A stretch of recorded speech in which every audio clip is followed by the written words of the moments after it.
ሰላም ሰላም ጓደኞቼ እንዴት ናችሁ? ደህና ናችሁ? አለሁ እግዚአብሔር ይመስገን።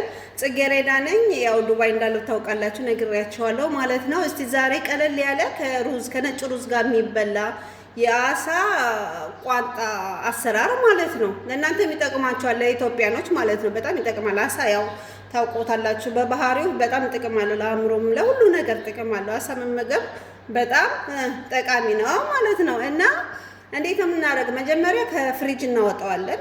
ያው በረዶ የሰራውን አውጥተን በረዶ እንዲለቅ የተወሰነ ሰዓት ውጭ እናደርገዋለን ማለት ነው። ውሃ ጋር እንዳታረጉት። የቋንጣ አሳ ውሃ ላይ አይሆንም። ለምን? ይሟሟል። ስለዚህ ምንድነው የምታረጉት? ታወጡና ትቀቅሉታላችሁ ማለት ነው። በረዶ ሲለቅ ከቀቀላችሁት በኋላ ከበሰለ በኋላ ማለት ነው ምን ታረጉታላችሁ? በማንኪያ በሹካና ማንኪያ ታጥሱታላችሁ። እንደዚህ ማለት ነው። ትፈተፍቱታላችሁ። በእኛ ቋንቋ ትፈተፍቱታላችሁ ማለት ነው። እንደዚህ አያችሁት? እኔ አሁን ፈትፍቼው ነው እንደዚህ አድርጌ ማለት ነው። አያችሁ? እንደዚህ ገባችሁ? እኔ የምላችሁን። ከዛ ሽንኩርት ከትፍ ያለው ይኸው ሽንኩርት ይኸው ከትፍ ያለው። ከዛም በኋላ ምንድነው የማደርገው? ብላክ ፔፐር ጥቁር አዝሙድ ማለት ነው በእኛ በዚህ ብላክ ፔፐር ነው የምንለው፣ ጥቁር አዝሙድ። ከዛም በኋላ ምን አደርግበታለሁ? ጨው አድርጌ አንድ ላይ አገናኘዋለሁ ማለት ነው። ዘይት ምናምን አናረገውም፣ እንደዚህ ነው። ከዛ በኋላ ምን አደርጋለሁ? ይሄን እስከሚበስል ምን አደርጋለሁኝ? ሩዝ ቀቅላለሁ ማለት ነው። ይኸው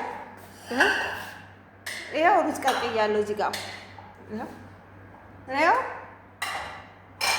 ዛሬ እንግዲህ የሰቱዬ ምሳ ይሄን ይመስላል ውዶችዬ።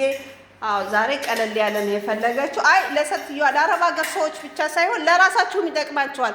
አሳ ተፈላጊ ነው። በተለይ ኢትዮጵያኖች ከኢትዮጵያ ስትመጡ አረብ ሀገር አረብ ቤት አሳ ሲቀርብላችሁ እንደ ነውር ታዩታላችሁ፣ ትጠየፉታላችሁ፣ ለመንካትም ትጠየፉታላችሁ።